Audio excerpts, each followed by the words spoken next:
Hi. The phone just cut me when I was in the middle of the sentence earlier because I ran out of storage space.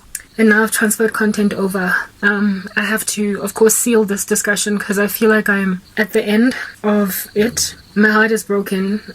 But anyway, this disease that I was describing in my other parts that dwells in the hearts of people in the comment sections called encephalitis commenta trollus la zombie. It's basically an illness that comes inside the hearts of people. It's contagious highly, who are already holding a bad energy, bad vibes nyana in their hearts for you, but they, under normal circumstances, are here. They keep quiet until the first person throws the stone, and then they all just climb one on top of the other, ransacking you in your comment section, breaking the heart of a person they don't know, and then it just goes on and on and on.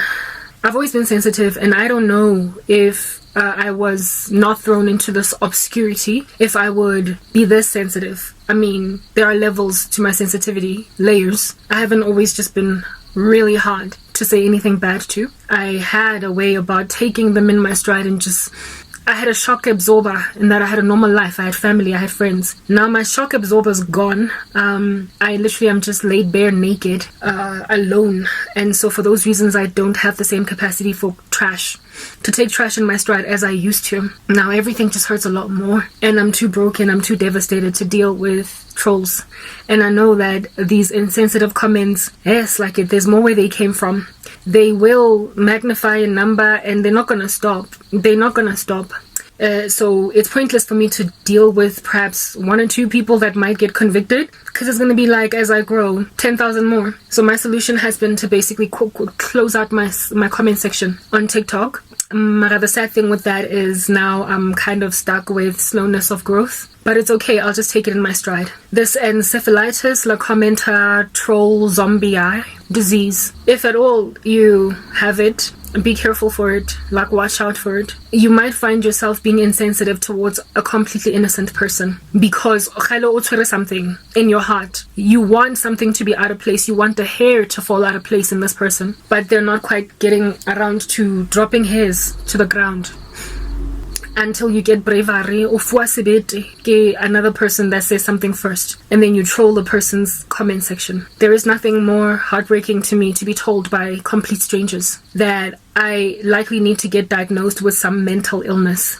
Thank goodness Hosea was not called crazy for continuing to go back to Gomer, to go and fetch Gomer, because God led him to, despite what everybody around said. Because then we would not have an image of Israel coming back to Christ in Jacob's trouble. Thank God Jeremiah, despite crying, continued to prophesy, even though people wanted to call him a madman, even though Jehoshaphat went and burnt his scroll. Thank God that Hannah continued to pray, despite being taunted every day by Penina. Thank God that Daniel knew that ultimately he would be freed from that lion's den, and thank God that the testimony of Shadrach, Meshach, and Abednego was inspiring enough to even make Nebuchadnezzar realize that the God of Shadrach, Meshach, and Abednego is the one true God.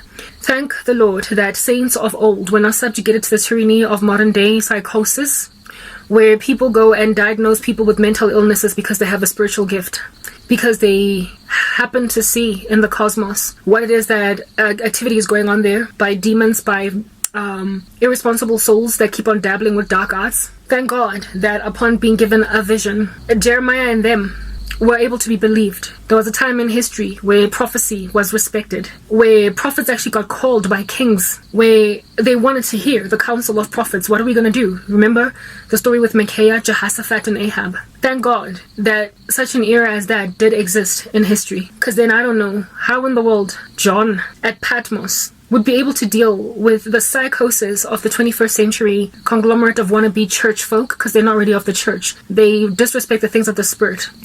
Imagine upon John being caught up in the sky and seeing all of these events as they unfold in the book of Revelation, telling some crèche. It's essentially like a crèche because they're like children. They've never really grown in the things of the spirit. They literally diagnose God events in a very worldly carnal sense, so they might as well be banabako crèche because khabana tlhaloganya.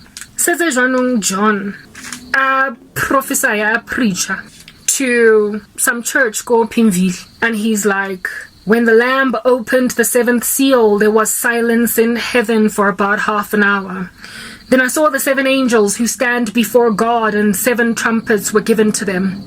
And another angel came and stood at the altar with a golden censer, and he was given much incense to offer with the prayers of all the saints on the golden altar before the throne. And the smoke of the incense with the prayers of the saints rose before God from the hand of the angel. Then the angel took the censer and filled it with fire from the altar and threw it on the earth.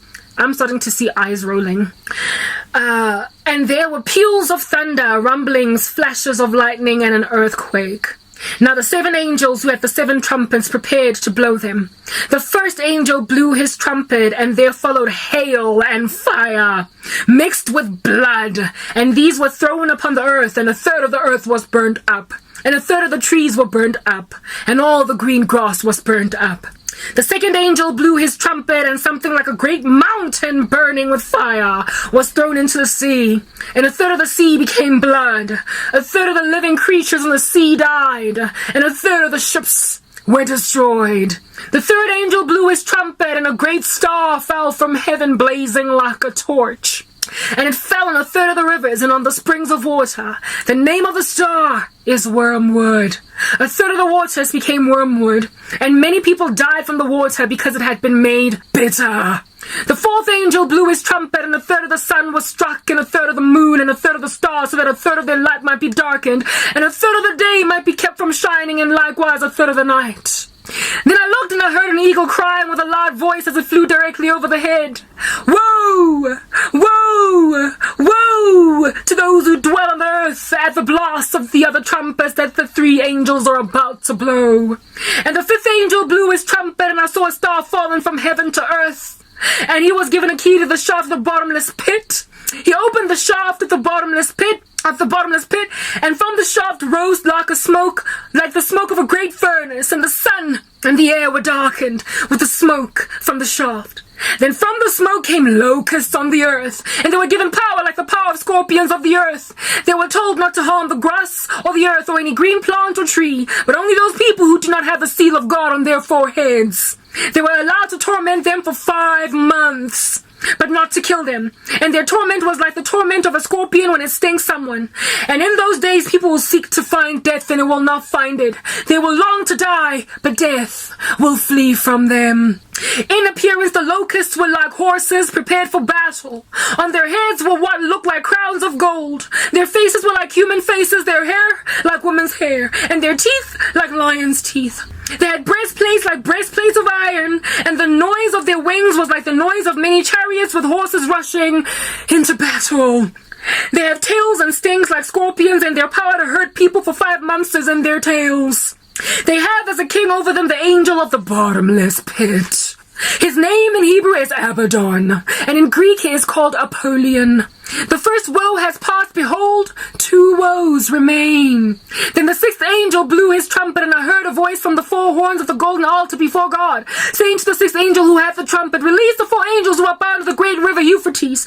So the 4 angels who had been prepared for the 4-hour and the day, the month and the year, were released to kill 1/3 of mankind. The number of the mounted troops was twice 10,000, 10 times 10,000. I heard their number, and this is how I saw the horses in my vision and those who rode them. They wore breastplates the color of red and sapphire and of sulfur, and the heads of the horses were like lions' heads, and the fire and smoke and sulfur came out of their mouths. By these 3 plagues, and smoke and sulfur coming from their mouths, for the power of the horses in their mouths and in their tails, and for their tails their serpents are like serpents with heads, and by means of them they wound.